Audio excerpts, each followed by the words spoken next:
Hi friend, তো চলে এসেছি তোমাদের সামনে নতুন একটা ব্লগ নিয়ে।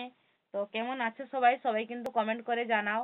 তো আজকে আমি তোমাদের একটা নতুন জিনিস দেখাবো, যেটা আমি প্রথমবার চেষ্টা করলাম, পেরেছিও। তো তোমাদেরকে সেটা দেখাবো আজকে আমি, যে কতটা কি পারি না পারি। টেলারের কাজ জানি, তোমরা অবশ্যই জানো। তো সেই উম, তারই নিয়ে একটা জিনিস তোমাদের দেখাবো। তো কিরকম লাগছে তোমরা কিন্তু কমেন্ট করে জানাবে। চলে এসো, এটা ইয়ে কর।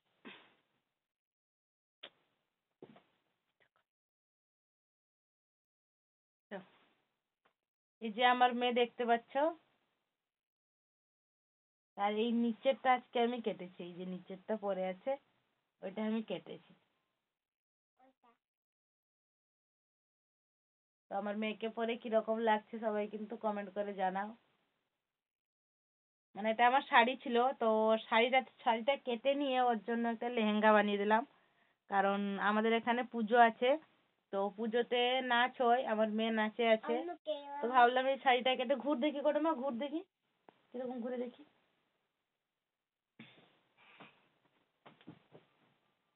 ভালো হবে কি বলো?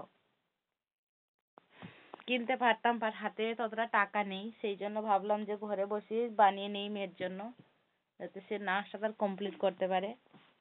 তো সেই জন্য বানিয়ে ফেলেছি। কিরকম হয়েছে কিন্তু তোমরা অবশ্যই কমেন্ট করে জানাবে। বাই।